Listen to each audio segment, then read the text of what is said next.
आदित्य ठाकरे हे मातोश्रीवरून आंदोलनाच्या ठिकाणी आता रवाना झालेले आहेत आणि ते रवाना होतानाची दृश्य त्यांच्या गाड्याचा ताफा सध्या आपण स्क्रीनवर बघतो आहोत। मोठ्या प्रमाणात आंदोलक आणि तरुणाई जमलेली आहे शिवाजी पार्कवर। आंदोलन आहे सोनम वांगचुक यांच्या मागण्यांना पाठिंबा देण्यासाठी। मुख्य मागणी आहे केंद्रीय शिक्षण मंत्री धर्मेंद्र प्रधान यांनी राजीनामा देण्याची आणि याच मागणीला पाठिंबा देण्यासाठी मोठ्या संख्येने आंदोलक शिवाजी पार्कवर जमलेले आहेत आणि डाव्या बाजूच्या विंडोमध्ये आपण बघतोय आदित्य ठाकरे त्यांच्या गाडीतून शिवाजी पार्कला येण्यासाठी रवाना झालेले आहेत। उद्धव ठाकरे देखील त्यांच्या मागोमाग काही वेळातच या ठिकाणी दाखल होतील आणि त्यानंतर या आंदोलनामध्ये हे सगळे नेते या आंदोलनाला संबोधित करणार आहेत। सूरज सावंत सध्या आपल्या सोबत आहेत। सूरज, आदित्य ठाकरे निघाल्याची दृश्य सध्या आपण प्रेक्षकांना दाखवत आहोत। काय सध्या माहोल आहे, कशा प्रकारे तिथे तरुणाई आता सध्या जमताना दिसते? आज रात्री मी दिल्लीला चाललो आहे।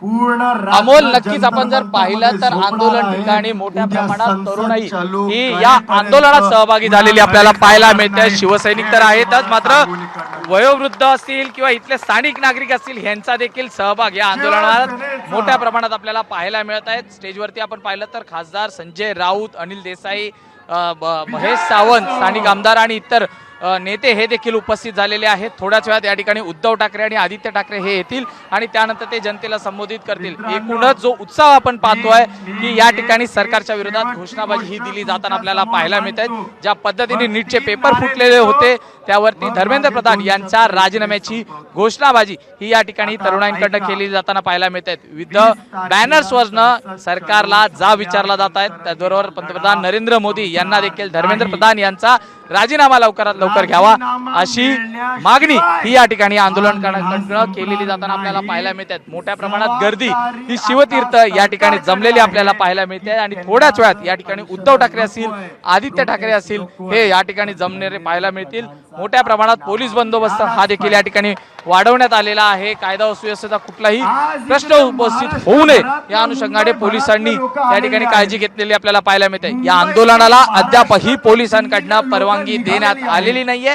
मात्र दुसरीकडे आज रविवार आहे आणि रविवार असताना मोठ्या प्रमाणात महाविद्यालयीन तरुण आहेत, तरुणी आहेत हे या ठिकाणी आंदोलनात सहभागी होऊन आपला निषेध या ठिकाणी व्यक्त करताना आपल्याला पाहायला मिळत आहे।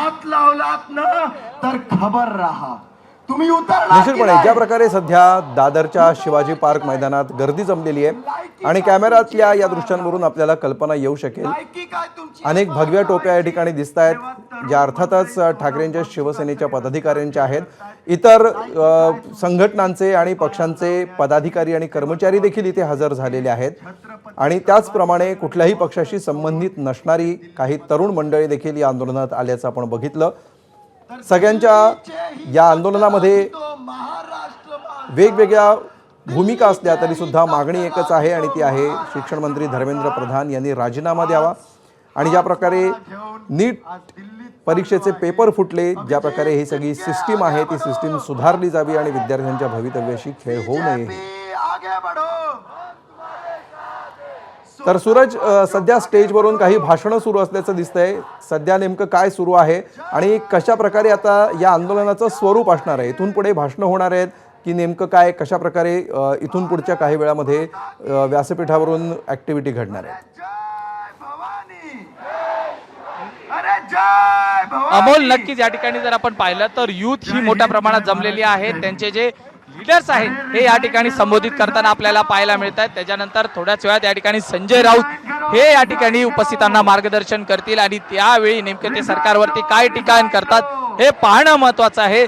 ज्या पद्धतीने नीटचे पेपर फुटले, त्याच्यानंतर परत पूर्व परीक्षा झाल्या आणि त्यामध्ये देखील ज्या पद्धतीने व्यवहार झाल्याचं कळतंय, त्या ठिकाणी देखील व्यवस्था ही व्यवस्थित नसल्याची होती आणि त्यामुळेच आज हायकोर्टात देखील काही विद्यार्थ्यांनी धाव घेतलेली आपल्याला पाहायला मिळते। याच्याच निषेधार्थ मोठ्या प्रमाणात तरुणाई ही या ठिकाणी जमलेली आहे। थोड्याच वेळात उद्धव ठाकरे असतील, आदित्य ठाकरे असतील हे या ठिकाणी येतील आणि आदित्य ठाकरे असतील, उद्धव ठाकरे असतील किंवा संजय राऊत असतील हे या ठिकाणी नेमके येऊन काय बोलतात, काय आपली भूमिका मांडतात या संपूर्ण आंदोलनासंदर्भात आणि त्यानंतरची शिवसेनेचा पुढचा पाऊल काय असणार आहे आंदोलनानंतरचं हे आपल्याला कळू शकेल। मात्र दुसरीकडे आपण पाहतोय की मोठ्या प्रमाणात तरुणाई असेल किंवा इथले नागरिक असतील हे जमलेले पाहायला मिळत आहेत। आज कुठल्या तरी पक्षाच्या झेंड्याखाली नाहीये, तर या आंदोलनात सहभागी हे मोठ्या प्रमाणात नागरिक हे होताना आपल्याला पाहायला मिळत आहेत। त्यामुळे एकूणच धर्मेंद्र प्रधान यांच्या राजीनाम्याची मागणी ही प्रामुख्याने या आंदोलनातून केली जात आहे। तर दुसरीकडे एकूणच जी व्यवस्था आहे त्याच्याबद्दलची नाराजी असेल किंवा त्याच्या संदर्भातला निषेध असेल हा या ठिकाणी आंदोलनातून व्यक्त करताना आपल्याला पाहायला मिळत आहे। अमोल, निश्चितपणे सूरज, ज्या प्रकारे सोनम वांगचूक यांना आंदोलनाच्या ठिकाणाहून हटवण्यात आलं आणि त्यांना हॉस्पिटलमध्ये दाखल करण्यात आलं, त्यानंतर एक वेगळं स्वरूप या आंदोलनाने घेतलेलं आहे। आक्रमकता आंदोलकांची वाढलेली आहे आणि ज्या प्रकारे आता या सगळ्या घडामोडी घडतायत आणि त्याचे पडसाद उमटतायत यावर आपलं लक्ष असेल। सूरज, तू आमच्या सोबतच राहा। आणखी एक महत्त्वाची अपडेट येते, त्याकडे आता आपण बोलूया।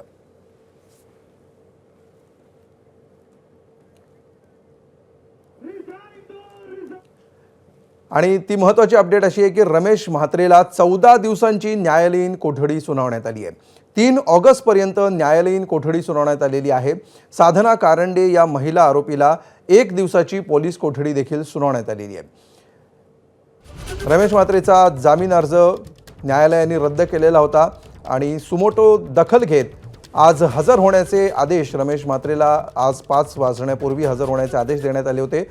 त्यानुसार रमेश म्हात्रे पोलिसांकडे हजर झाले आणि अधिक माहिती घेऊया। आमचे प्रतिनिधी सुरेश काटे सध्या आपल्या सोबत आहे। सुरेश, काय नेमकं घडलं न्यायालयात, काय अपडेट्स आहेत? अमोल, आता रमेश म्हात्रेला कल्याण न्यायालयामध्ये हजर करण्यात आलं। त्याबरोबर साधना कारंडे ही महिला आरोपी देखील तिला न्यायालयात हजर करण्यात आलं होतं। मात्र न्यायालयाने रमेश म्हात्रेला 14 दिवसाची न्यायालयीन कोठडी सुनावली आहे। 3 ऑगस्ट पर्यंत ही कोठडी असणार आहे।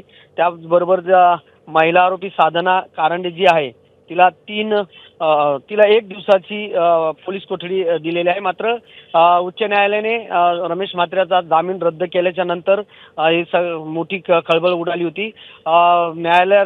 कल्याण न्यायालयाला देखील उच्च न्यायालयाने फटकारलेलं आहे। त्यामुळे आज 1 तास अगोदर रमेश म्हात्रे डोंबलीच्या विष्णुनगर पोलीस स्टेशनमध्ये शरण आले आणि त्यानंतर आज कल्याण न्यायालयामध्ये पोलिसांनी रमेश म्हात्रेला हजर केल्याच्या नंतर न्यायालयाने 14 दिवसाची न्यायालयीन कोठडी दिलेली आहे। आता पुढे नेमकं काय होईल, कारण न्यायालयीन कोठडी दिल्याच्या नंतर त्यांच्या आरोपीचे वकील जे आहेत ते बेल ऍप्लिकेशन करू शकतात। त्यानंतर पुढे त्यांना जामीन मंजूर होईल किंवा नाही होईल हे देखील आपल्याला पाहणं महत्त्वाचं ठरणार आहे, कारण की उच्च न्यायालयाने सुमोटो दाखल करून या प्रकरणामध्ये हस्तक्षेप केलेला आहे। त्यामुळे पुढे आता या न्यायालयीन कोठडीच्या दरम्यान पुन्हा आरोपीचे वकील जामीन अर्ज दाखल करून पुढे आता कल्याण न्यायालय काय सुनावणी देईल याकडे आता सगळ्यांचं लक्ष लागलेलं आहे। म्हणून निश्चित धन्यवाद सुरेश या सविस्तर माहितीबद्दल।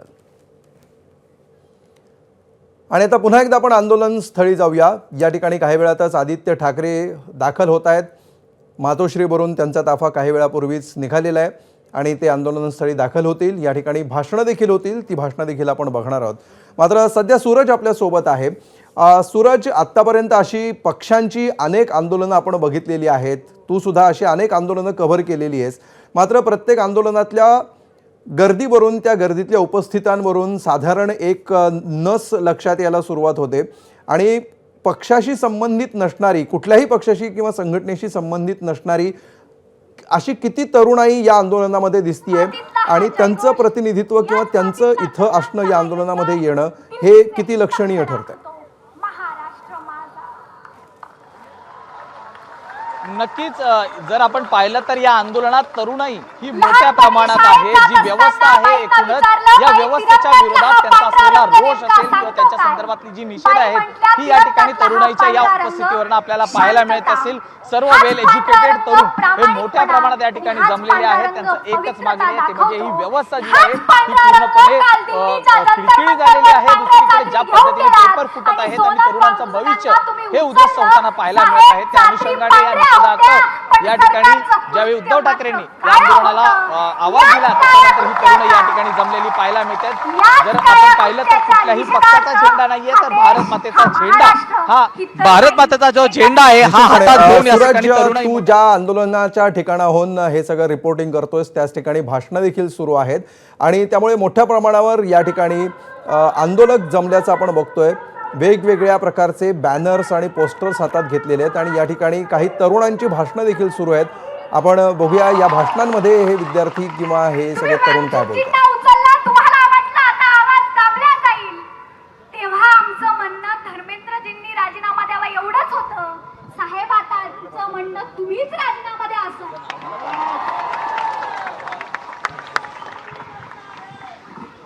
हा तोच देश आहे ज्या देशात रेल्वेचा अपघात झाला म्हणून शास्त्रीजींनी राजीनामा होती. आज तीच नैतिकता हरवली आहे. देशाच्या पंतप्रधानांना विनंती आहे, तीच नैतिकता जपत तुमच्या सकट शिक्षण मंत्र्यांनी राजीनामा दिलाच पाहिजे.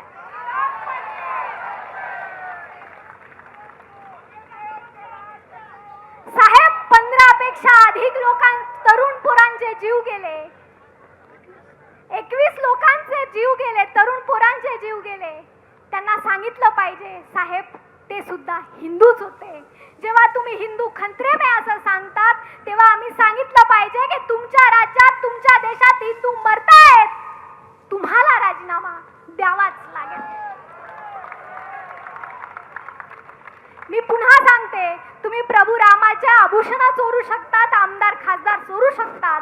आमची प्रामाणिकता, आमच्या देशाप्रती निष्ठता तुम्ही कधीच चोरू शकत नाही. आणि हीच प्रामाणिकपणा, हीच निष्ठता एकत्र ठेवून आम्ही एकत्र येऊ.